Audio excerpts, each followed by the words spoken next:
Ibu Sri. Jadi hari ini kita akan berbincang-bincang seputar perangkat pembelajaran, yaitu RPP, pembelajaran berdiferensiasi dan terintegrasi pembelajaran sosial emosional. Jadi sebelum kita melangkah ke praobservasi dan kegiatan observasi, jadi ada baiknya kita sama-sama saling share dan bertukar pendapat bagaimana sih menyusun RPP pembelajaran berdiferensiasi dan terintegrasi pembelajaran sosial emosional. Nah, perlu diketahui bahwa pembelajaran berdiferensiasi adalah pembelajaran yang mengakomodir adanya kesiapan belajar siswa dan pemetaan kebutuhan belajar siswa. Karenanya perlu dibuatkan pemetaan kebutuhan belajar siswa yang disesuaikan dengan bakat dan minat siswa. Nah, ini seperti yang saya buat ini, saya mengajar materi usaha dan energi untuk mata pelajaran fisika.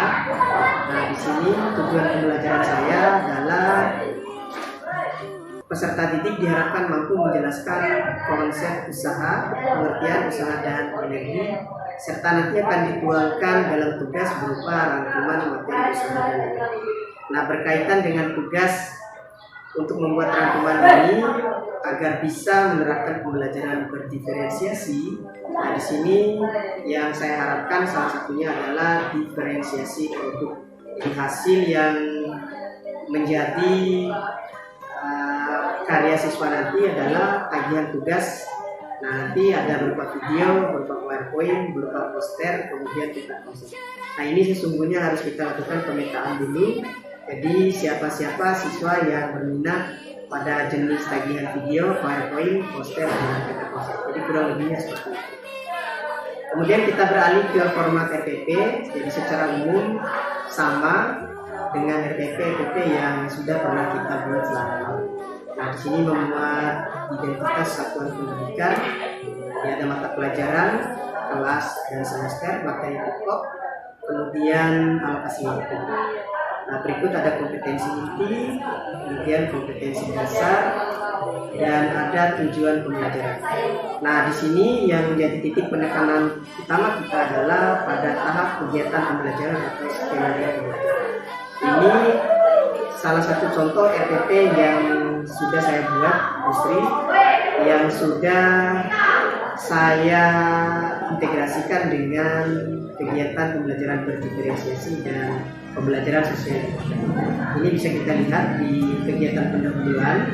Nah, deskripsi kegiatannya ini seperti biasa melakukan pemetaan dengan salam dan doa. Kemudian guru meminta siswa untuk memimpin doa. Nah, pada tahap ini ada aspek pembelajaran sosial emosional yang akan kita bangun. Nah, salah satunya adalah kesadaran diri. Nah, melalui kegiatan berdoa sebelum dan sesudah pelajaran. Jadi di sini ada kesadaran diri siswa yang terbangun. Jadi sebelum dan setelah memulai sebuah kegiatan, jadi agar tercipta budaya berdoa. Kemudian yang berikutnya di kegiatan inti, nah ini saya sudah menandai bahwa di kegiatan inti ini ada diferensiasi proses. Nah, ini secara mandiri siswa mampu menggali konsep. Nah, pada tahapan kegiatannya di sini aspek mengamati. Nah, guru meminta 2 orang siswa untuk melakukan demonstrasi, mendorong tembok dan mendorong meja. Nah, selain melakukan demonstrasi, jadi siswa juga diberikan kesempatan untuk mengamati. Kemudian guru menampilkan tayangan video. Nah, pada tahapan ini, kegiatan ini ada diferensiasi proses. Nah, berikut kembali ke pembelajaran sosial emosional. Nah, kita harus bisa menerapkan teknik stop agar merelaksasi otot-otot dan pikiran peserta didik kita melalui kegiatan mindfulness berupa tayangan video yang isinya seperti renungan. Nah, kemudian untuk membangkitkan semangat dan motivasi siswa, kita juga bisa melakukan ice breaking sederhana. Nah, kemudian poin pembelajaran sosial emosional berikutnya ada pengenalan emosi. Nah, jadi di sini guru bisa melakukan kegiatan seperti memberikan gambar-gambar emosi. Jadi siswa akan bisa menebak apakah emosi itu senang, sedih, atau susah. Jadi nanti terserah tanggapan siswa seperti apa setelah kita menampilkan gambar-gambar emosi. Jadi kurang lebih seperti itu Ibu Sri, bagaimana pembelajaran berdiferensiasi yang terintegrasi dengan pembelajaran sosial dan emosional. Jadi mohon izin Ibu Sri, mungkin bisa saya melihat sekaligus kita komparasikan RPP yang Ibu Sri dan saya buat. Oke, jadi ini sebenarnya sudah sama dengan yang saya buat. Kemudian kita ke skenario atau langkah-langkah pembelajarannya. Jadi kalau saya lihat ini sebenarnya secara tersurat dan tersirat bahwa di langkah-langkah yang ditulis di dalam RPP ini sudah mengakomodir kegiatan pembelajaran berdiferensiasi. Nah, kalau dilihat dari strategi pembelajaran yang dipilih oleh Ibu Sri untuk RPP ini, saya melihatnya ada diferensiasi konten dan diferensiasi proses. Nah, di sini ada kegiatan eksperimen untuk menguji larutan indikator asam dan basa. Jadi pada saat siswa melakukan eksperimen, kemudian siswa melakukan diskusi, dan kemudian melakukan presentasi hasil diskusi kelompoknya, itu sudah masuk pada ranah diferensiasi proses. Kemudian Ibu Sri juga di tahapan kegiatan pembelajarannya ada persiapan, apersepsi, dan motivasi. Nah, pada tahapan apersepsi ini Ibu Sri melakukan kegiatan pretest. Kemudian di bagian kegiatan inti ada kegiatan stimulasi berupa menayangkan video, kemudian siswa disuruh mengamati kaitan dengan materi yang akan Ibu Sri bahas pada kesempatan itu. Nah, ini menurut saya sudah mencakup kegiatan diferensiasi konten. Oke, baik Ibu Sri. Ini kalau boleh saya tambahi, karena ini kan harus terintegrasi pembelajaran sosial emosional. Jadi itu saja yang perlu ditambah seperti RPP yang saya tayangkan tadi. Mungkin ada lagi yang mau ditanyakan atau didiskusikan Ibu Sri?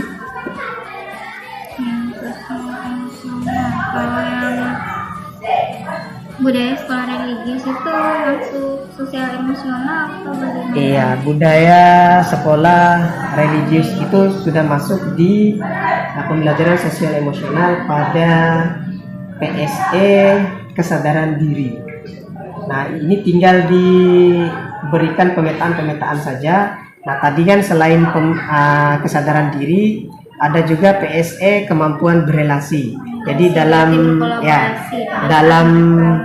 kegiatan eksperimen, siswa dituntut untuk berelasi dengan teman-teman sesama kelompok atau dengan kelompok lain. Berkolaborasi, membangun komunikasi. Kemudian ada kesadaran sosial. Jadi siswa akan diberikan ruang dan waktu untuk saling peduli terhadap perasaan orang lain atau temannya ketika mengerjakan tugas kelompok. Jadi kalau sekiranya teman-temannya sedang melakukan eksperimen, jadi harus aktif dan masif untuk mengerjakan tugas sesuai dengan pembagian tugas dalam kelompok tersebut. Nah, selain itu ada juga pengenalan emosi, dan nanti dilakukan pemetaan berupa teknik mindfulness atau stop yang sudah saya jelaskan tadi. Kemudian ada icebreaker. Itu saja mungkin Bu Sri. Selebihnya ini RPP-nya sudah bagus, tinggal nanti bagaimana penerapannya pada saat kegiatan observasi pembelajaran ini. Terima kasih Ibu Sri atas kesempatannya. Lebih dan kurangnya saat ini. Assalamualaikum warahmatullahi wabarakatuh. Assalamualaikum Ibu Sri, apa kabarnya?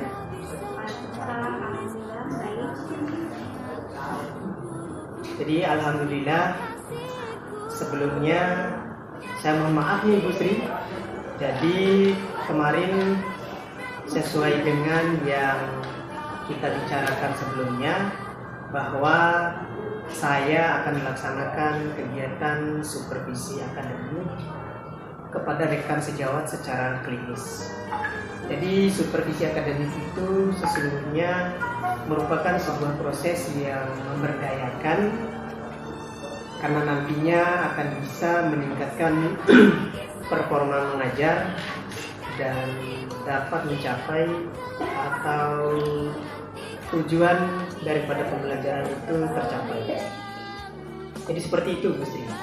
Nah, pada tahapan supervisi akademik ini nanti akan ada 3 tahapan. Yang pertama, tahapan pra-observasi, yang kedua, tahapan observasi, dan yang ketiga, tahapan pasca observasi. Nah, jadi kira-kira seperti itu, Bu Sri, bentuk pelaksanaan supervisi akademik nanti. Nah, sekarang ini tahapan percakapan yang sedang kita laksanakan ini sesungguhnya kita sudah masuk pada tahapan pra-observasi. Nah, tujuannya adalah untuk bercakap-cakap, untuk melihat sejauh mana persiapan dan kesiapan Ibu Sri dalam melaksanakan pembelajaran nanti. Ketika Ibu Sri mengajar, dan saya akan bertindak sebagai supervisor yang akan melakukan observasi mengajarnya Ibu Sri. Jadi kira-kira seperti itu, Ibu Sri. Setelah percakapan ini, apa yang diharapkan oleh Ibu Sri pada saat percakapan pra-observasi ini? Ya, baik. Setelah kita melakukan pra-observasi ini, yang saya harapkan nanti saya bisa lebih siap dan lebih matang dalam mempersiapkan proses pembelajaran nanti. Jadi yang diharapkan oleh Ibu Sri nanti pada intinya agar menjadi lebih siap lagi ya. Baik, Bu Sri. Nah, kira-kira Ibu Sri kapan nih akan ada waktu dan siap untuk melaksanakan pembelajaran sehingga saya akan melakukan observasi? Ya, insya Allah saya sesuai dengan jam tatap muka saya, jadwal pembelajarannya hari Senin. Jadi nanti Ibu Sri akan siapnya di hari Senin ya, Bu? Iya. Kemudian Ibu Sri ini kan mengajar di kelas 11 MIA ya? Iya. Dan untuk mata pelajaran kimia. Benar begitu? Iya. Kira-kira pada saat nanti saya akan melakukan observasi, ini sebagai informasi awal dan pengetahuan awal saya. Materi yang akan Ibu Sri sampaikan nanti materinya apa, Bu? Kebetulan untuk hari Senin nanti materi yang saya ajarkan adalah materi indikator asam dan basa. Oh iya, jadi seperti itu, Bu ya. Materinya nanti tentang indikator larutan asam dan basa. Jadi nanti mata pelajaran yang diajarkan juga pada saat saya melakukan observasi adalah mata pelajaran kimia. Nah, kemudian berkaitan dengan itu, tentu dalam rancangan pembelajarannya nanti Ibu Sri sudah menyusun tujuan pembelajaran. Nah, kira-kira dari materi yang Ibu Sri sampaikan nanti, tujuan pembelajarannya nanti apa, Bu? Ya, adapun tujuan pembelajaran yang kita harapkan nanti peserta didik mampu mendesain atau merancang percobaan sederhana yang berkaitan dengan indikator asam dan basa. Kemudian siswa mengidentifikasi larutan asam dan basa dengan berbagai indikator. Selanjutnya siswa dapat menentukan atau menemukan indikator asam dan basa dari bahan alami yang ada di lingkungan sekitar. Kemudian yang terakhir, setelah siswa mampu mulai dari merancang, menemukan, nanti terakhir siswa mampu mempresentasikan hasil eksperimen sederhana mereka. Jadi Bu Sri, tujuan pembelajarannya kalau saya menyimak salah satu diantaranya tadi bahwa tujuannya adalah untuk menguji larutan asam dan basa. Kemudian dari kegiatan eksperimen siswa diharapkan mampu mempresentasikan hasil percobaan indikator larutan asam dan basa. Nah, kemudian Ibu Sri, untuk mencapai tujuan pembelajaran ini tentu Ibu Sri sudah menyiapkan segala sesuatunya. Nah, apa sajakah yang sudah Ibu Sri kerjakan atau siapkan? Segala sesuatu yang ingin kita capai tentunya diawali dari sebuah perencanaan yang matang. Sama halnya dengan proses pembelajaran ini, kita melakukan perencanaan dimulai dari pembuatan perangkat pembelajaran atau RPP, kemudian bahan ajar, media ajar, kemudian yang terakhir kita membuat instrumen penilaian. Jadi seperti itu ya.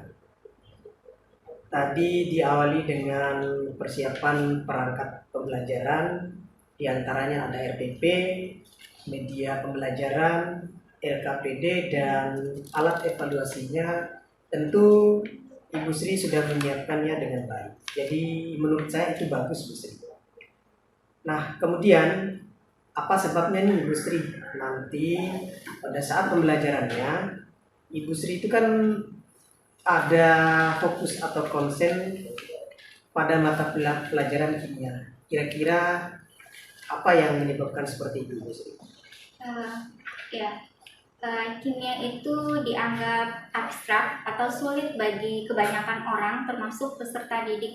Jadi saya sebagai guru kimia tentunya harus bisa menyajikan pembelajaran yang konkret atau inovatif sehingga mudah dilakukan oleh peserta didik.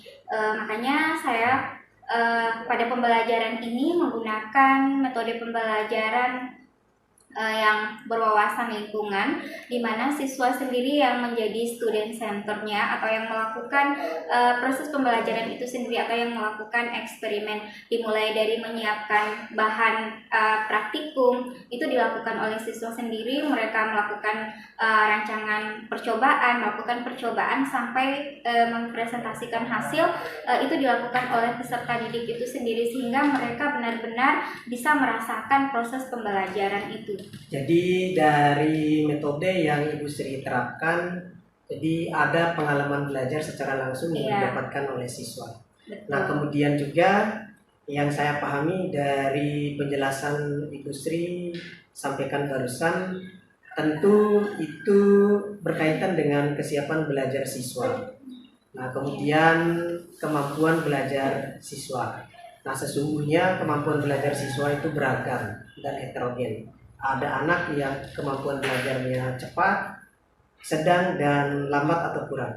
Karena memang tidak bisa dipungkiri juga bahwa mata pelajaran kimia itu termasuk salah satu mata pelajaran yang oleh siswa dianggap sulit. Nah, tadi dari persiapannya itu sudah disiapkan dengan baik. Sekarang coba deh Ibu Sri ceritakan strateginya untuk pembelajaran nanti kira-kira seperti apa yang berkaitan dengan materi larutan asam dan basa ini. Strategi pembelajaran yang kita lakukan tadi dimulai dari metode pembelajaran ya, pembelajaran yang inovatif.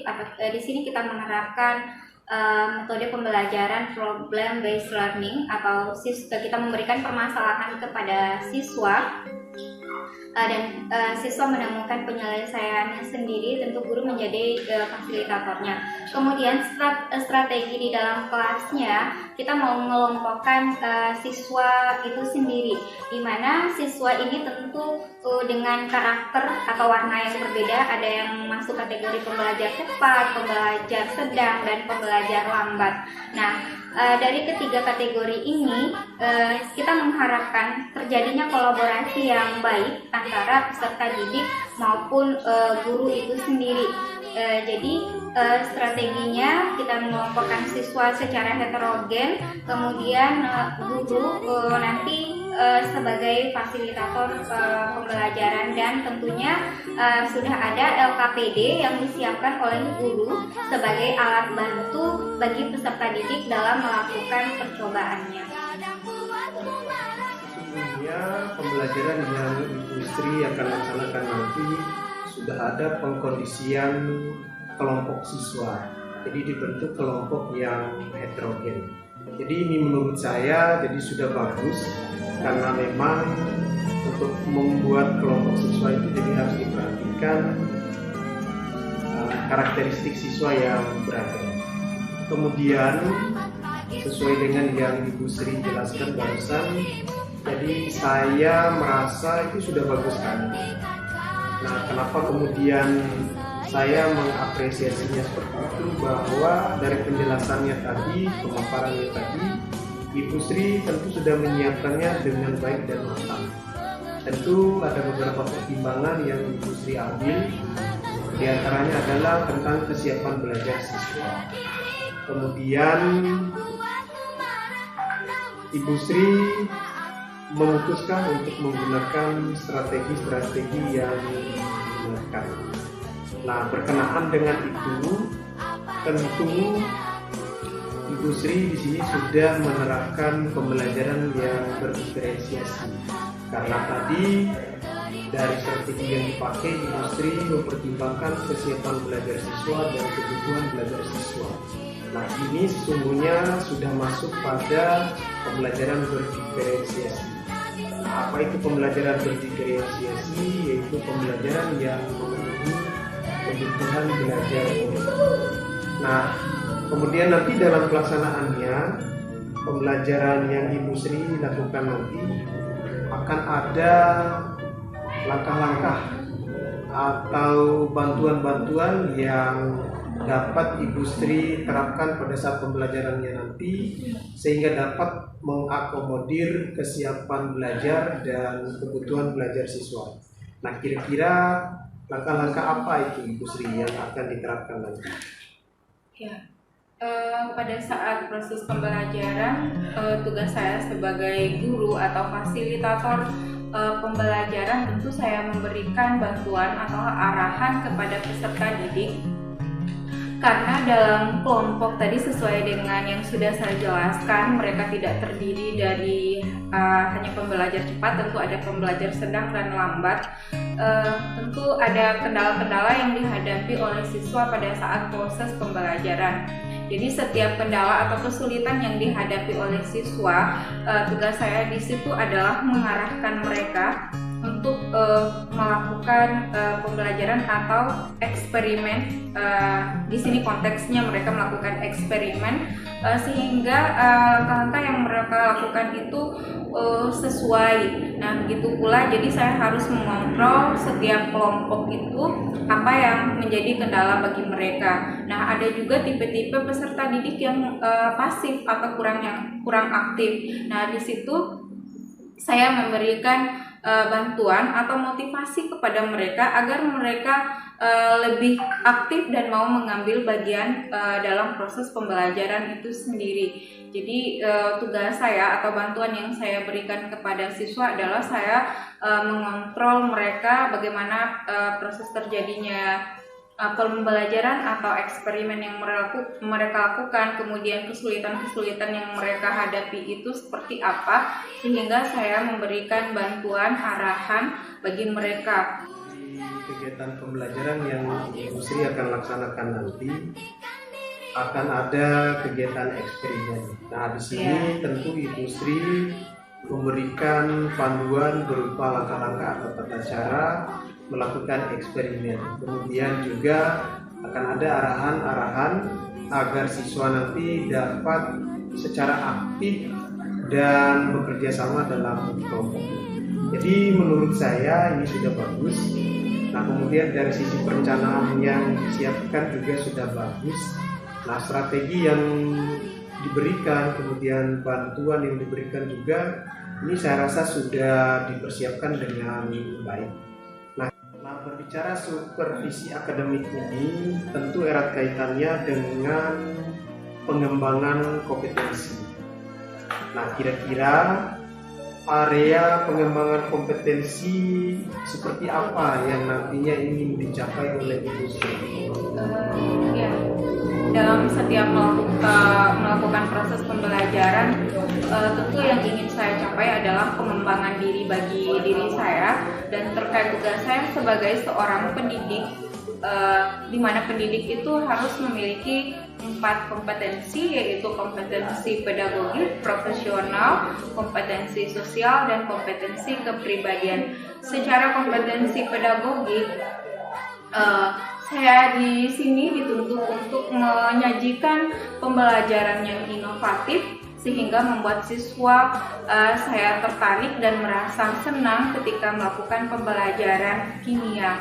Nah, secara kompetensi profesional, saya harus benar-benar memahami substansi dari materi yang harus saya sampaikan kepada peserta didik, sehingga membuat peserta didik itu tertarik terhadap materi kimia dan mereka benar-benar merasakan manfaat dari materi kimia itu sendiri dalam kehidupan sehari-hari, karena sesungguhnya kimia itu dekat dengan kehidupan sehari-hari. Secara kompetensi sosial, ini menuntut saya bagaimana saya mampu berkomunikasi dengan orang lain, dengan rekan sejawat, kemudian dengan peserta didik saya. Saya harus bisa menampilkan atau bisa berkomunikasi yang seimbang terhadap lingkungan belajar saya. Kemudian selanjutnya yang berkaitan dengan kompetensi kepribadian, di mana seorang guru yang harus digugu dan ditiru. Di sini saya belajar untuk terus memperbaiki pribadi saya agar terbangun atau terjadi kedekatan emosional antara saya sebagai pendidik dengan peserta didik. Peserta didik akan merasa dekat dengan gurunya dan mereka akan mencintai apa yang disampaikan oleh gurunya. Saya menangkap apa yang disampaikannya. Jadi tentu sebagai seorang guru atau pendidik, kita harus senantiasa mengupgrade diri.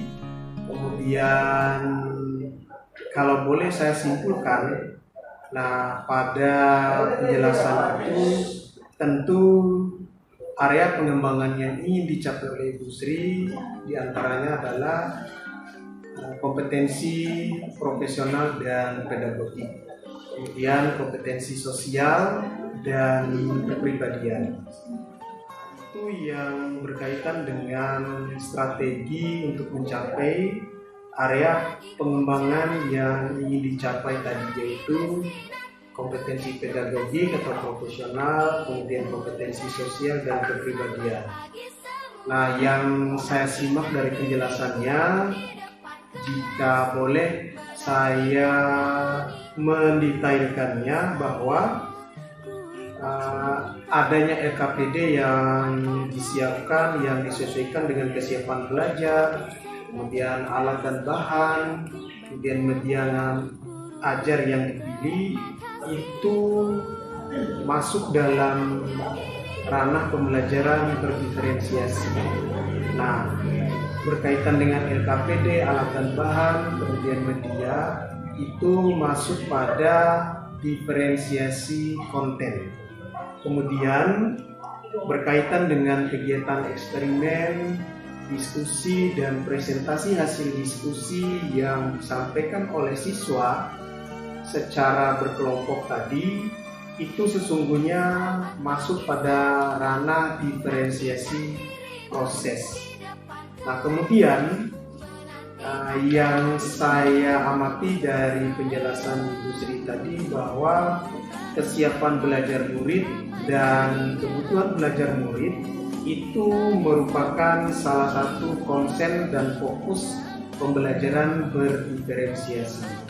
Nah, harapannya semoga Ibu Sri dengan memilih menerapkan strategi pembelajaran problem based learning dapat mewujudkan rencana pembelajaran yang sudah direncanakan dengan baik tadi. Kemudian Ibu Sri nanti setelah percakapan observasi ini kita akan melakukan observasi pembelajaran. Nah, setelah observasi pembelajaran kita kemudian akan bertemu kembali untuk bercakap-cakap kembali terkait dengan refleksi pembelajaran yang Ibu Sri lakukan. Nah, terkait dengan pengembangan dan tindak lanjut yang akan Ibu Sri lakukan. Nah, disitulah nanti kita akan kembali melakukan percakapan pada sesi pasca observasi. Nah, sekarang masih adakah yang ingin Ibu Sri sampaikan? Terkait dengan hal ini, hanya ingin menyampaikan kalau kita harapan saya kita terus berkolaborasi, saling berbagi, sharing apa yang bisa kita sharing atau bagi guna mencapai tujuan pembelajaran dan pendidikan yang lebih baik. Itu saja. Jadi baik, jadi insya Allah nanti apa yang bisa kita bantu dan untuk kelancaran kegiatan observasi pembelajaran nanti kita akan saling berkolaborasi, share atau berbagi.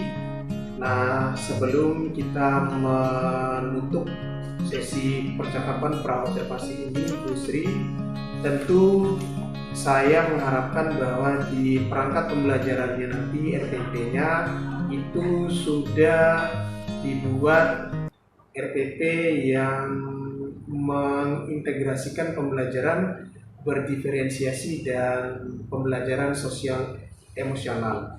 Nah, tentu pembahasan RPP ini sudah kita lakukan di waktu sebelum percakapan pra-observasi ini. Jadi harapan saya nanti benar-benar digunakan RPP yang berdiferensiasi dan pembelajaran sosial emosional. Mungkin demikian Ibu Sri, untuk sementara percakapan observasinya kita cukupkan sekian dulu. Terima kasih dan sampai jumpa di kegiatan observasi nanti. Assalamualaikum warahmatullahi wabarakatuh. Matahari bersinar, ku gendong tas merah. Waalaikumsalam warahmatullahi wabarakatuh. Bagaimana kabarnya hari ini? Alhamdulillah baik, Bu. Semangat ya. Masih. Tetap semangat dan senyum. Baiklah, sebelum kita mulai pelajaran hari ini, marilah kita berdoa terlebih dahulu. Silakan Ananda Jaka untuk memimpin doa. Kadang buatku marah, namun segala maaf. Sebelum kita mulai pelajaran, mari kita berdoa sesuai kepercayaan masing-masing. Berdoa dimulai.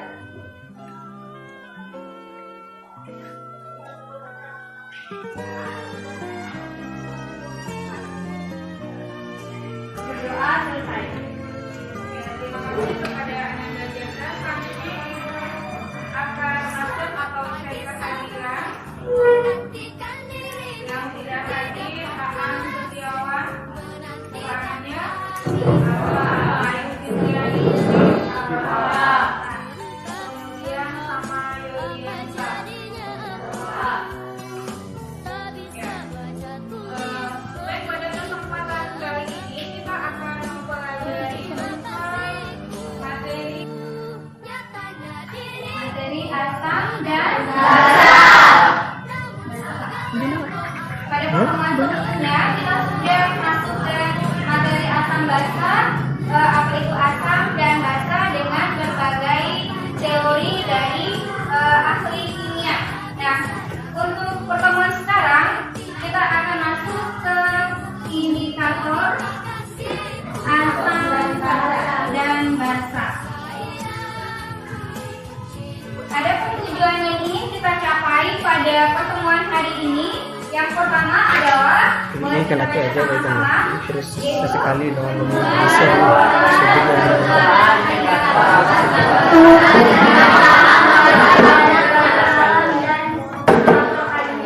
Ya. Kemudian kita akan menguji beberapa indikator asam dan basa alami seperti yang sudah ada di meja masing-masing. Setelah itu kita akan membuktikan larutan yang kita siapkan basah dengan menggunakan kertas lakmus. Nah, yang terakhir nanti kita akan menemukan dari berbagai bahan alami yang kita siapkan ini mana yang bisa kita gunakan sebagai indikator asam dan basa, yang termasuk indikator alami. Dan yang terakhir kita akan mempresentasikan hasil eksperimen sederhana. Bisa dilihat gambar di depan. Bisa. Ada kopi, ada jus lemon, ada sabun. Gak usah ngebayangin ya, jus lemonnya pas ya, panas-panas, minum jus enak. Kalau ada yang pernah mencicipi rasa lemon, rasanya apa? Kalau sabun, ada yang sudah pernah rasakan? Ya. Kalau kita cicipi bisa berbahaya. Jadi itulah fungsinya kenapa kita melakukan demonstrasi sederhana ini, agar kita tahu sifat dari suatu bahan atau senyawa tanpa kita cicipi dengan lidah kita. Sebelum kita masuk ke kegiatan inti atau sebelum kita melakukan eksperimen, kita akan sedikit merilekskan pikiran kita dan kita mengaktifkan gelombang alfa dalam otak kecil kita biar pelajaran kita lebih fokus dan lebih rileks. Kita bisa mendengarkan sama-sama alunan musik ini sambil diresapi, direnungi, nyampe ke dalam hati ya.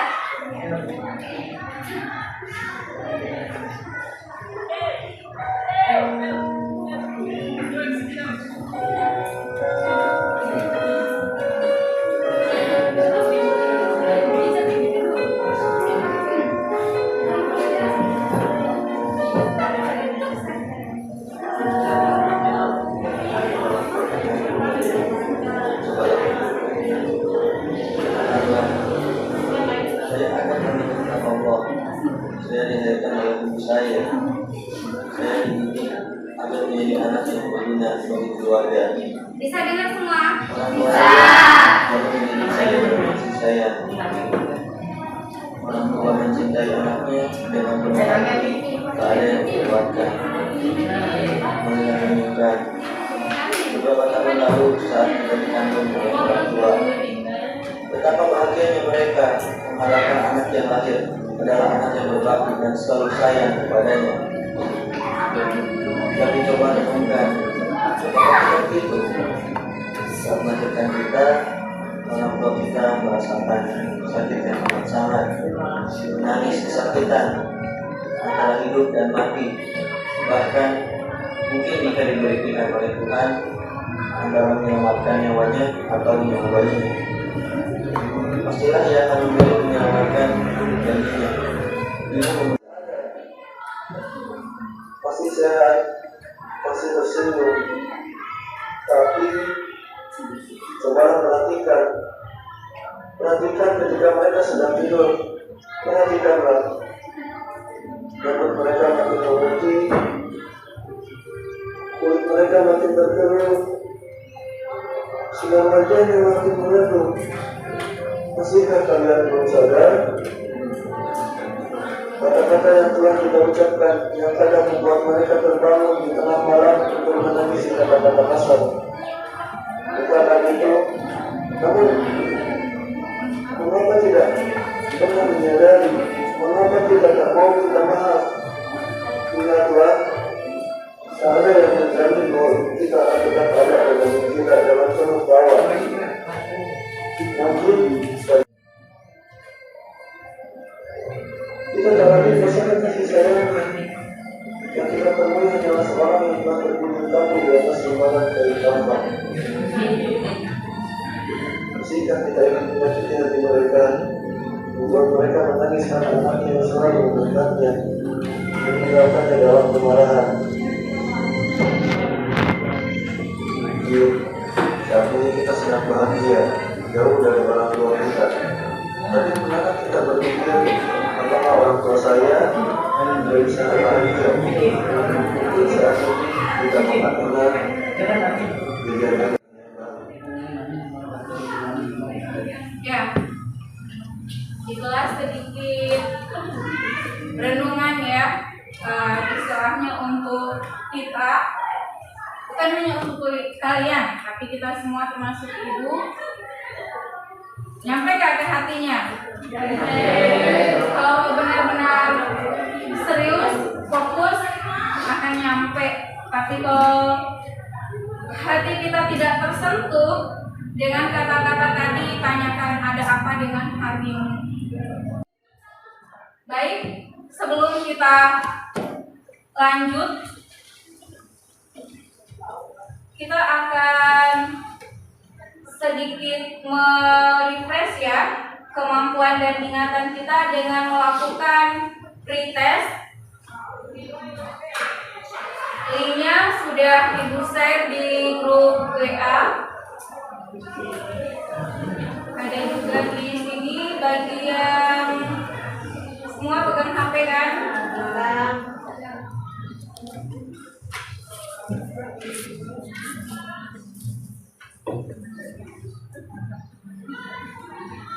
Ya, silakan dikerjakan dulu pretestnya.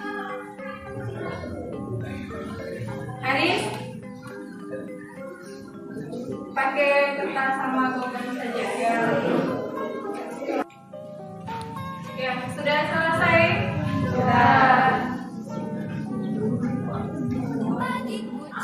Ya, kalau sudah, masih semangat? Masih. Ya, kita sedikit melakukan activity ya untuk meregangkan otot-otot kita dan menguji masih fokus atau tidak, masih konsentrasi atau tidak. Kalau ibu bilang pagi, tepuknya sekarang ibu balik tepuknya 3 kali. Kalau siang 2 kali. Kalau malam tidak bersentuhan. Ibu balik. Kita coba sama-sama. Pagi, malam. Ya, fokus. Mau berdiri apa duduk? Berdiri. Ya,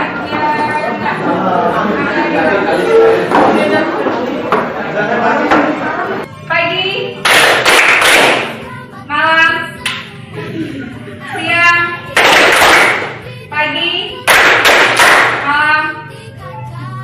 malam, pagi, malam. Ya, berarti sudah fokus semua.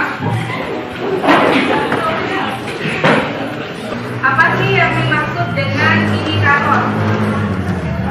Indikator asam dan basa ini adalah suatu senyawa yang kita gunakan di mana akan memberikan perubahan warna pada suatu larutan asam dan basa. Nah, untuk membuktikan ini, silakan kalian lakukan eksperimen sederhana sesuai dengan petunjuk yang ada pada LKPD. Silakan dikerjakan kelompok 1, 2, dan 3 dan nanti kita akan mempresentasikan hasilnya.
Cepat saja ya.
Eksperimennya sudah. Kelompok 1 sudah.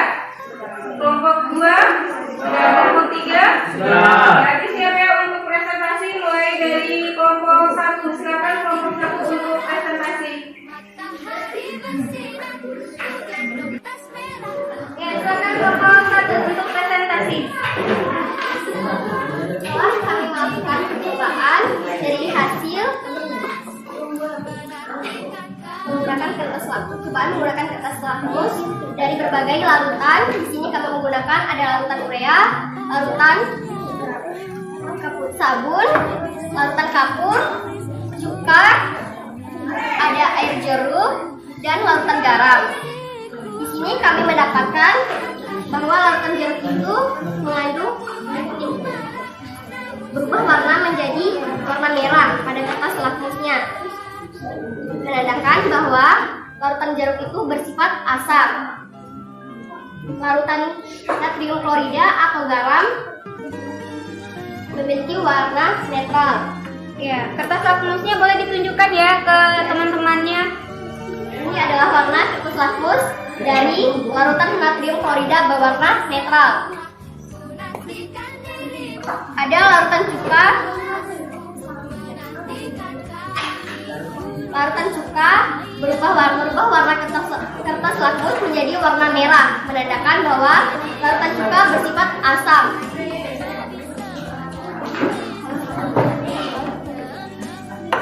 Larutan sabun berubah warna kertas lakmus menjadi biru, menandakan bahwa larutan sabun tersebut bersifat basah. Ada larutan kapur. Larutan kapur merubah warna kertas lakmus menjadi warna biru. Sifat larutannya yaitu basah. Dan juga kami menggunakan air suling. Air suling warna kertas lakmusnya menjadi warna netral. Pencampurannya kami menggunakan air cuka dengan larutan bunga duri, menghasilkan warna merah muda atau pink. Yang lain bisa melihat perubahan warnanya.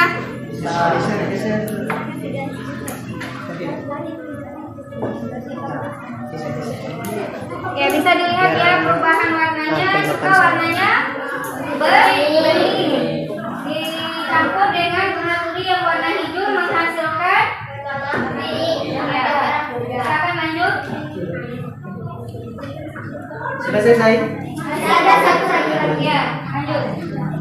Ini untuk larutan kedua kita menggunakan larutan kapur dengan larutan bunga kamboja yang warna kuning, menghasilkan warna kuning pekat. Ya, kuningnya lebih terang ya. Ya. Dibandingkan dengan warna bunganya. Jadi Atau muda. ya. Bisa dilihat kelompok 2 dan 3 perubahan warna. Tidak ada yang ingin ditanyakan? Bagaimana kelompok 1 sudah selesai presentasinya? Sudah, Ibu. Kelompok 2, 3 tidak ada yang ingin bertanya? Tidak ada. Kalau tidak ada, kita berikan aplaus untuk kelompok 1. Ya, selanjutnya kelompok 2 untuk mempresentasikan hasil praktikumnya. Silakan.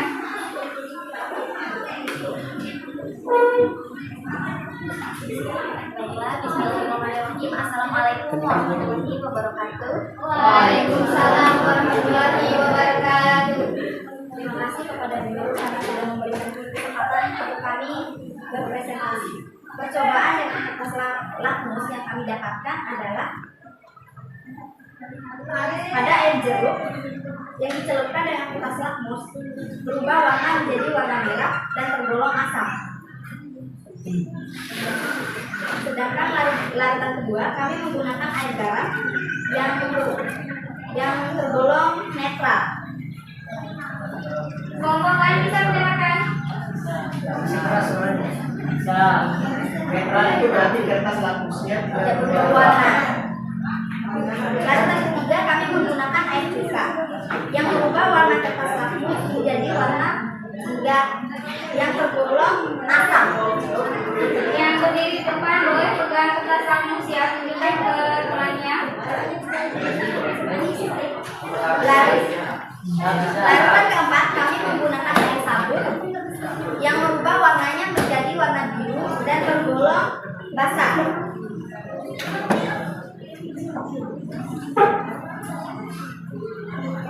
Larutan kelima kami menggunakan air kapur yang merubah warnanya warna hijau yang tergolong asam. Sambil ditunjukkan ke teman-teman. Air bunga bugenvil dengan air asam air kapur sirih dan menghasilkan warna kuning. Bisa dilihat ini. Sedangkan lihat perubahan warnanya. Pada larutan campuran kedua kami menggunakan sambal bunga es dengan air jeruk dan menghasilkan warna coklat muda. Apakah bisa dilihat? Bisa. Bunga esnya bunga yang ini ya, bunga ini. Oke, lanjut yang ketiga. Dan untuk yang terakhir kami menggunakan larutan air sabun dengan bunga bugenvil yang berbeda warna dan menghasilkan warna ungu. Apakah bisa dilihat? Bisa. Sabunnya warna hijau ya, sabunnya.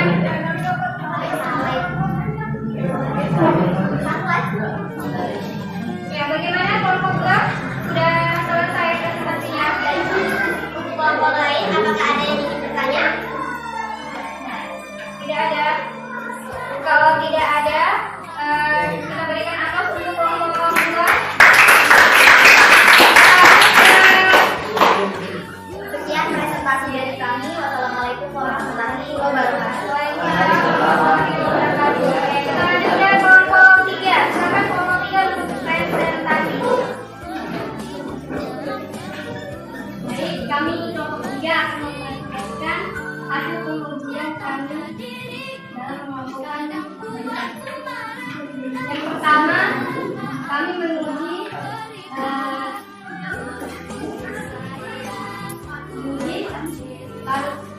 pada jenis larutan. Yang pertama larutan jeruk berubah kertas lakmusnya berubah menjadi warna merah dan tergolong sifat larutan asam. Yang kedua larutan natrium klorida kertas lakmusnya berubah menjadi warna merah dan tergolong sifat larutan asam. Yang ketiga larutan cuka kertas lakmusnya berubah warna merah dan tergolong sifat larutan asam. Yang keempat larutan sabun berubah warna menjadi warna biru dan tergolong sifat larutan basah. Yang kelima air kapur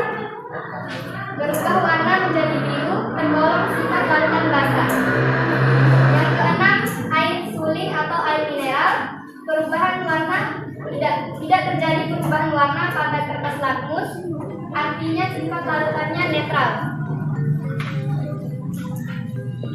Nah, hasil pengujian yang kedua yaitu pengujian dengan air mahkota bunga. Yang pertama kami menggunakan bunga turi. Ini ya. Iya. Dengan Bunga turi. Warna aslinya merah. Terus warna air bunganya menjadi warna hijau. Setelah dicampur dengan asam cuka, berubah menjadi warna coklat. Terus kami campur lagi dengan air kapur, berubah menjadi warna hijau lebih terang. apakah teman-teman bisa lihat Itu campuran dari cuka sama bunga air bunga turi. turi. Ya, air cuka sama bunga turi menjadi warna hijau. Lanjut, masih ada. Kasih Kak. Terus bunga yang kedua kami menggunakan bunga Kamboja. Dengan Warna aslinya merah, terus warna air bunganya ungu. Itu saja yang dapat kami presentasikan. Mungkin teman-teman ada yang ingin bertanya? Ada yang ingin bertanya? pas. Tidak ada. Tidak ada. Silakan. Ya, Akhiri. ya, mungkin sekian. Terima kasih. Wassalamualaikum warahmatullahi wabarakatuh. Ya, kita berikan aplaus untuk kelompok 3.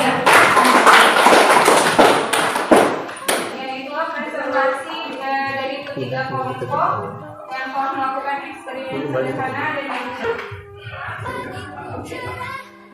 Matahari bersinar, ku gendong tas merah.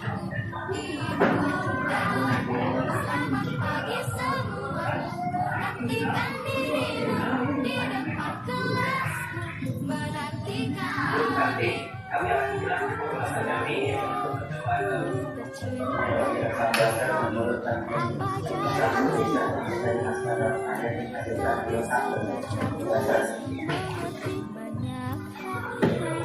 Ya, di video tadi ada apa saja yang digunakan oleh orang yang ada di video tadi untuk indikatornya. Ada kunyit, ada buah angin, ada bunga apa lagi? Ya. Ini warna bunga kembang sepatu ya. Ini yang digunakan hampir sama dengan yang kita gunakan untuk bunganya. Kemudian bahan yang diuji ada cuka, ada sabun, ada air mineral atau air suri.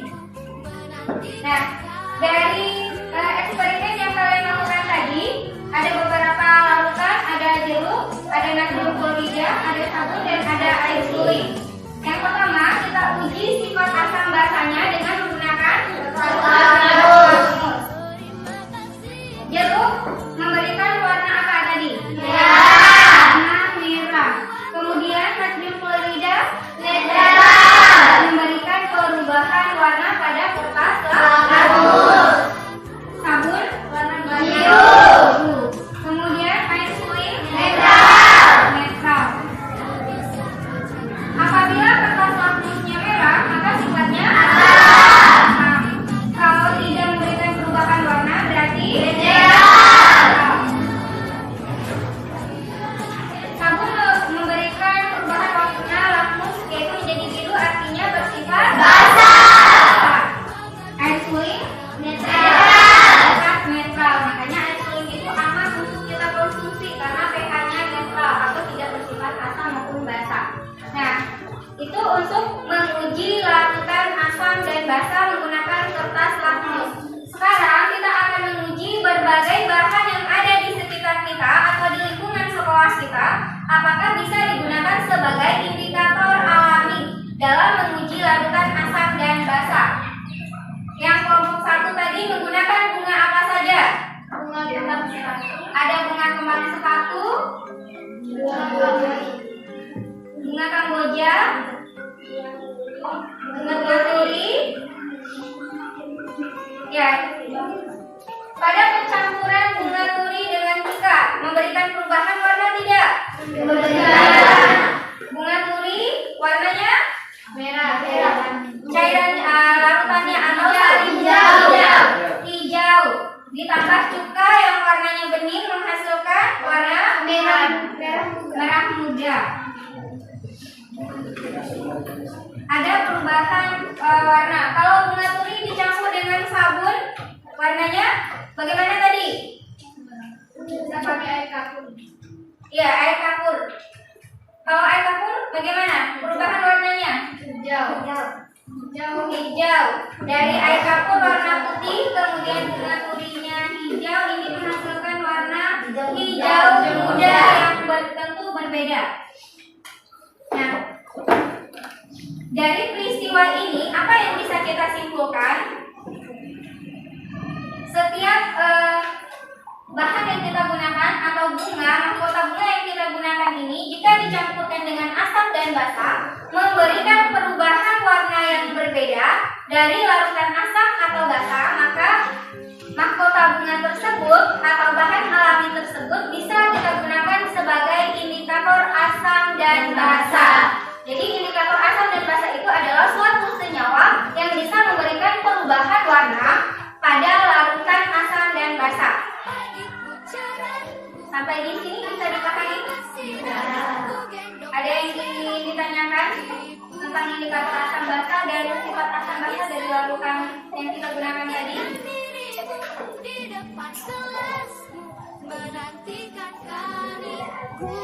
Tidak ada?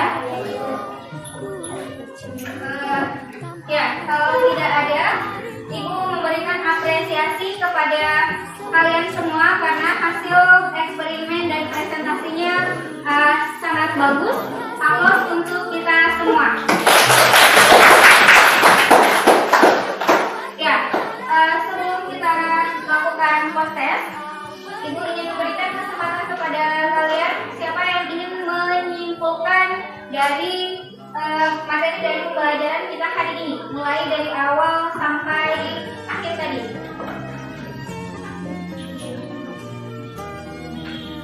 Ada yang ingin memberikan kesimpulan? Jangan takut salah. Silakan sampaikan apa yang kalian pahami.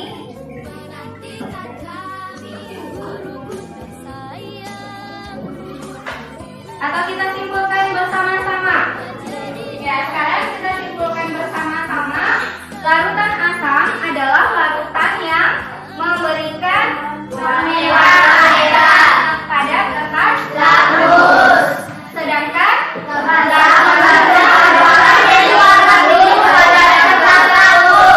larutan basa adalah larutan yang dapat mengubah kertas lakmus menjadi biru.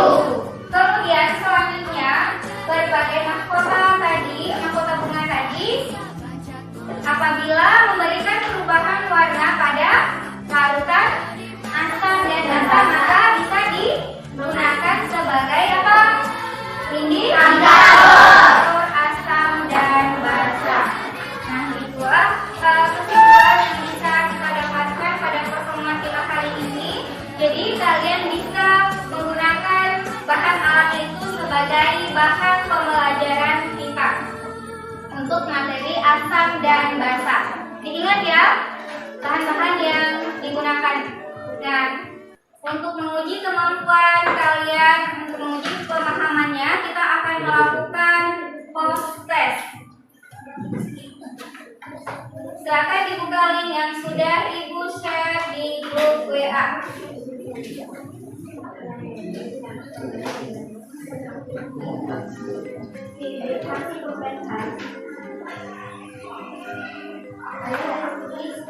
Ya, silakan dikerjakan post-testnya.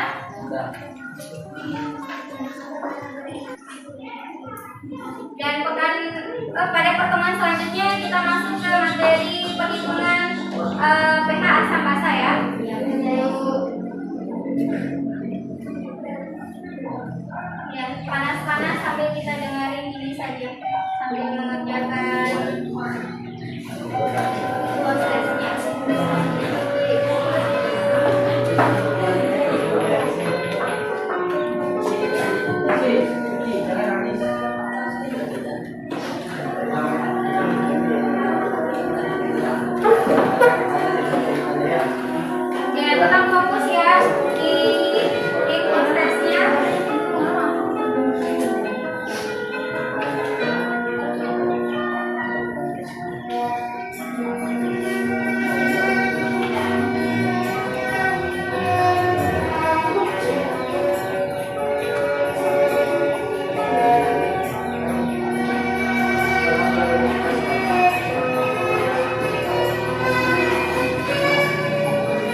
menunjukkan kembali link yang sudah di-share. Kalian memberikan flashback atau umpan balik terhadap cara ngajar atau cara penyampaian dari ibu.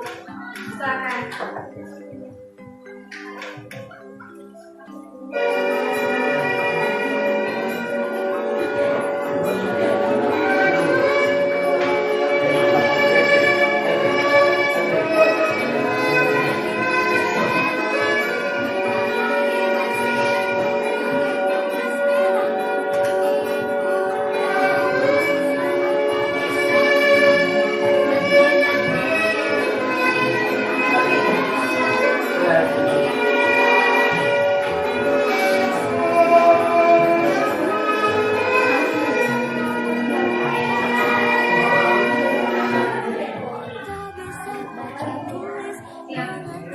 Sudah selesai memberikan umpan balik untuk pertemuan kita hari ini. Kita cukupkan. Ibu harap kalian tetap semangat, tetap menjadi pribadi yang lebih baik di setiap waktu, tetap menjadi sumber inspirasi positif bagi orang banyak, sehingga beberapa tahun ke depan kalian menjadi orang-orang hebat, orang-orang sukses, menjadi contoh bagi orang lain.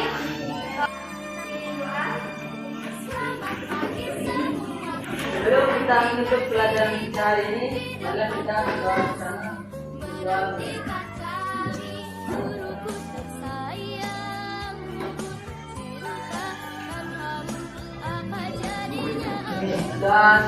Ya, terima kasih kepada Ananda Adis ya. Assalamualaikum warahmatullahi wabarakatuh. Pertemuan kita hari ini adalah lanjutan dari pertemuan kita sebelumnya, di mana kita telah melakukan praobservasi dan observasi pembelajaran. Seperti yang sudah kita bahas di pertemuan praobservasi, bahwa setelah observasi pembelajaran kita akan kembali bertemu, bercakap-cakap tentang hasil observasi pembelajaran yang Ibu Sri lakukan kemarin. Nah, berkaitan dengan itu tentu ada beberapa catatan dan refleksi dari kegiatan tersebut. Nah, untuk mengawali percakapan kita pada hari ini, terlebih dahulu saya ingin menanyakan kira-kira bagaimana perasaan Ibu Sri setelah dilakukan observasi pembelajaran kemarin. Perasaan saya setelah observasi kemarin, saya merasa sangat senang. Alhamdulillah saya memiliki pengalaman baru dan pembelajaran baru terkait dengan proses belajar mengajar, terutama dalam hal pembelajaran berdiferensiasi. Harapan Ibu Sri terkait dengan observasi pembelajaran kemarin tentu ada. Nah, lewat kegiatan praobservasi dan observasi kemarin, jadi ada harapan yang tentu membuat Ibu Sri menjadi semangat dalam kegiatan pembelajaran kemarin. Kira-kira apa yang jadi harapan Ibu Sri? Ya, harapan saya setelah kita melakukan observasi ini, kita terus berkolaborasi, berbagi hal-hal positif agar kita bisa melakukan pembelajaran ini dengan lebih baik, karena ketika kita berkolaborasi maka kita akan menghasilkan sesuatu hal yang positif dan lebih baik untuk tujuan pendidikan di sekolah kita. Ya, berkolaborasi, sharing, dan ada perbaikan serta koreksi dari kegiatan observasi kemarin. Itu yang di percakapan praobservasi kemarin ada beberapa hal nih yang menjadi koreksi dan perbaikan kita. Nah, kira-kira apakah rencana perbaikan yang Ibu Sri ingin lakukan kemarin, apakah sudah diterapkan di kegiatan observasi kemarin? Iya, kita melakukan pemetaan atau memperlakukan anak itu sesuai dengan warna mereka, atau kita memberikan bagian atau tugas mereka itu tidak sama, dan kita benar-benar memperhatikan mereka secara personal, bagaimana kebutuhan mereka, karena tidak semua anak memiliki kemampuan yang sama. Jadi sebagai guru kita harus memperlakukan mereka sesuai dengan kebutuhan belajar mereka. Ya, bagus Ibu Sri. Jadi apa yang menjadi rencana perbaikan kemarin, menurut Ibu Sri di kegiatan observasinya kemarin itu sudah dilakukan rencana perbaikan seperti yang sudah dibahas pada percakapan pra-observasi kemarin. Nah, kemudian jika dilihat dari proses dan hasil pembelajaran kemarin, nah dari aspek tujuan pembelajaran, apakah menurut Ibu Sri tujuan pembelajaran itu sudah tercapai? Ya, alhamdulillah tercapai. Bisa dijelaskan mungkin dari indikator apa sehingga tujuan pembelajaran itu tercapai? Ya, pada proses pembelajaran tentu untuk mengetahui kemampuan awalnya kita akan melakukan pretest, dan untuk mengevaluasi ketercapaian indikator pembelajaran itu tentu kita melakukan post-test atau evaluasi di akhir pembelajaran untuk mengetahui kemampuan atau daya serap siswa berdasarkan tujuan pembelajaran. Kemudian kita lanjut dari catatan atau refleksi diri guru nih Bu Sri ya. Nah, kira-kira hal apa yang sudah baik dan masih kurang pada saat observasi pembelajaran kemarin? Ya, hal baiknya kita menerapkan pembelajaran yang bisa dikatakan inovatif sehingga anak-anak itu tertarik melakukan pembelajaran, karena kemarin kita kebetulan materi asam dasar untuk mata kimia, kita melakukan praktikum itu menggunakan bahan yang ada di sekitar. Kebetulan indikator asam dasar, jadi kita menggunakan bunga yang ada di halaman sekolah. Anak-anak bisa memanfaatkan lingkungan sebagai media dan bahan belajar bagi mereka. Itu menjadi hal yang menarik bagi anak-anak karena kimia itu dianggap sulit dan abstrak. Ternyata bisa kita lakukan dengan mudah dan menggunakan bahan yang ada di sekitar, itu hal baiknya. Kemudian hal yang perlu dievaluasi atau manajemen di sini kita di manajemen waktu itu juga perlu, karena pada saat melakukan eksperimen anak-anak itu butuh waktu yang lebih banyak dibandingkan dengan pembelajaran biasa. Itu yang perlu diperhatikan oleh saya selaku guru. Kalau disimak dari penjelasan Ibu Sri, kalau boleh saya membahasakan bahwa ada sentuhan kreativitas dan inovasi dalam pembelajaran. Nah, terutama Ibu Sri dalam menerapkan materi indikator larutan asam basa dan memanfaatkan bahan-bahan yang ada di sekitar atau yang berkaitan dengan alam. Jadi ini merupakan hal yang baru dan menyenangkan untuk siswa. Nah, kemudian dalam pembelajaran tentu masih ada hal-hal yang dirasa kurang. Nah, kira-kira aspek apa nih yang perlu dilakukan perbaikan atau peningkatan? Nah, aspek yang perlu dilakukan perbaikan atau peningkatan kayaknya benar-benar menerapkan pembelajaran yang berdiferensiasi. Itu seperti apa? Kita memetakan kemampuan anak itu, kita harus benar-benar bisa mengenal karakter anak, kemampuannya secara intelektual, emosional itu harus benar-benar diperhatikan oleh guru sehingga guru itu tidak salah memetakan anak ini, karena kadang selama ini yang biasa kita lakukan pada saat pembagian tugas atau kelompok itu lebih banyak bersifat homogen. Ternyata anak-anak itu harus diperlakukan heterogen sesuai dengan karakter, warna, dan kemampuan belajar mereka. Mungkin itu yang perlu jadi bahan pembelajaran dan refleksi saya selanjutnya.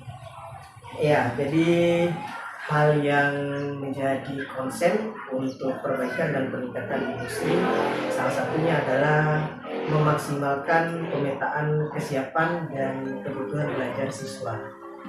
Nah, lanjut terkait dengan kekurangan tadi, tentu ada beberapa kompetensi dari Ibu Sri yang ingin dilakukan perbaikan atau peningkatan tadi. Nah, tentu Ibu Sri punya strategi pengembangan. kira-kira bagaimana kiat-kiat dan strategi Ibu Sri untuk mencapai pengembangan kompetensi tersebut? Strategi pengembangan diri bagi guru tentu untuk meningkatkan itu semua kita harus bisa mengembangkan keempat kompetensi yang harus dimiliki oleh guru, yaitu kompetensi pedagogi, kemudian kompetensi profesional, sosial, dan kepribadian. Itu kompetensi yang harus dikembangkan oleh guru. Kemudian strategi saya untuk mengembangkan semua itu tentu melakukan pendekatan kepada anak-anak. Untuk memperbaiki proses pembelajaran itu kita harus benar-benar membangun kedekatan emosional dengan anak-anak, sehingga kita tahu kelebihan dan kekurangan anak ini di mana. Disitulah kita akan memberikan oase bagi mereka atau sesuatu yang dibutuhkan oleh mereka. Kalau anak itu tipe belajarnya kinestetik atau dia lebih suka sesuatu hal yang menantang, kita beri juga sesuai dengan kebutuhan belajar dia. Nah, itu salah satu strategi yang harus dilakukan oleh guru, yaitu benar-benar mengenal karakter tadi. Itu yang harus tugas saya juga sebagai guru itu menjadi tantangan sekaligus motivasi buat saya untuk melakukan pengembangan diri. Pada ranah atau aspek kompetensi pengembangan diri tadi sudah lengkap disampaikan 4 hal. Salah satunya adalah kompetensi profesional dan pedagogi, kemudian kompetensi sosial dan kepribadian. Kalau saya menyimak tadi dari penyampaian Ibu Sri, salah satunya adalah optimalisasi mengenal karakter, bakat, dan minat siswa yang kemudian terintegrasi melalui pembelajaran berdiferensiasi. Nah, kalau boleh saya tambahkan Ibu Sri, jadi pada aspek kompetensi profesional dan pedagogik itu bisa kita lakukan melalui upgrade pengembangan diri. Salah satunya mengikuti kegiatan-kegiatan BIMTEK baik luring maupun daring. Kemudian kita juga bisa berakselerasi melalui program-program pemerintah. Dalam hal ini Kemendikbud bisa melalui fitur atau layanan PMM, Platform Merdeka Belajar. Nah, berbicara strategi pengembangan tadi, tentu di sini Ibu Sri punya target waktu. Kira-kira kapan nih Ibu Sri akan melakukan rencana perbaikan atau pengembangan 4 kompetensi yang dimaksudkan tadi? Kalau rencana perbaikannya, berbicara memperbaiki diri itu kita harus melakukan setiap saat. Jadi setiap ada momen dan kesempatan seperti yang sudah disampaikan sama Pak Wawan tadi, salah satu kegiatan pengembangan diri kita harus kita mengikuti kegiatan yang bersifat luring maupun daring. Jadi setiap ada kesempatan untuk mengikuti kegiatan webinar itu saya mengikuti, dan kebetulan kemarin itu saya mengikuti 2 kali webinar yang lebih berpusat atau fokus kepada peningkatan kompetensi pedagogik dan profesional. Jadi setiap ada momentum untuk memperbaiki diri, mengembangkan diri melalui webinar itu saya lakukan. Dan untuk di sekolah secara luring saya terus melakukan sharing atau diskusi dengan guru-guru senior dan teman sejawat, termasuk kawan sendiri, bagaimana kita kembali berkolaborasi, mengupdate pengetahuan dan saling memberikan hal-hal positif atau informasi-informasi baru yang dapat mengembangkan diri dan lingkungan kita. Ya, baik Bu Sri. Jadi berbicara pengembangan diri, jadi saya juga sepakat tentu itu harus dilakukan setiap saat untuk upgrade dan update pengetahuan serta pengembangan kompetensi diri. Jadi saya sepakat. Nah, kira-kira apakah dalam waktu dekat ini atau menjelang dimulainya tahun pelajaran baru, apakah Ibu Sri siap untuk melakukan perubahan untuk mencapai pengembangan kompetensi seperti yang Ibu Sri maksudkan tadi? Ya, jadi mantap Bu Sri ya. Nah, kemudian yang berikutnya dalam pengembangan kompetensi yang dimaksudkan tadi, tentu yang berkaitan dengan kolaborasi tadi berarti ada keterkaitan atau interaksi dengan pihak-pihak lain. Nah, dalam hal pengembangan kompetensi diri tadi, apakah Ibu Sri mendapatkan dukungan atau bantuan dari komunitas sekolah, dari kepala sekolah, kemudian rekan-rekan sejawat atau warga sekolah yang lainnya? Ya, dukungan dari lingkungan sekolah alhamdulillah mendapatkan support penuh dari pimpinan kepala sekolah, kemudian wakaset, teman-teman sejawat. Jadi benar-benar memberikan support, menjadi support system bagi saya untuk pengembangan diri. Dan kebetulan kemarin kita juga diberikan kesempatan untuk melakukan sister school di SMA 1 Sumbawa Besar. Jadi sekolah memfasilitasi kita untuk kegiatan pengembangan diri baik dalam lingkungan sekolah maupun di luar lingkungan sekolah. Ya, baik Ibu Sri, jadi sangat luar biasa sekali dukungan dari pihak atau komunitas sekolah secara keseluruhan dan sekolah lainnya. Jadi kalau boleh saya mereview apa yang menjadi kegiatan kita mulai dari praobservasi, kegiatan observasi dan pasca observasi ini. Jadi Ibu Sri sudah melaksanakan kegiatan supervisi akademik dengan baik, tentu dengan harapan agar melalui supervisi ini dapat meningkatkan kompetensi diri, kemudian apa yang menjadi tujuan pembelajaran atau capaian pembelajaran pada saat kegiatan belajar mengajar itu dapat tercapai. Nah, semoga apa yang kita laksanakan ini menjadi salah satu peluang untuk menghadirkan pembelajaran yang lebih bermakna, lebih bermutu, sehingga pembelajaran yang berpihak pada murid itu dapat kita terapkan dengan baik. Ya, Bu Sri, terima kasih. Mungkin demikian wawancara kita pada sesi pasca observasi kelas ini. Terima kasih atas kesempatannya. Lebih dan kurangnya saya mohon maaf. Assalamualaikum warahmatullahi wabarakatuh. Waalaikumsalam warahmatullahi wabarakatuh. Ya, terima kasih Pak Wawan berkaitan sama Bu Sri.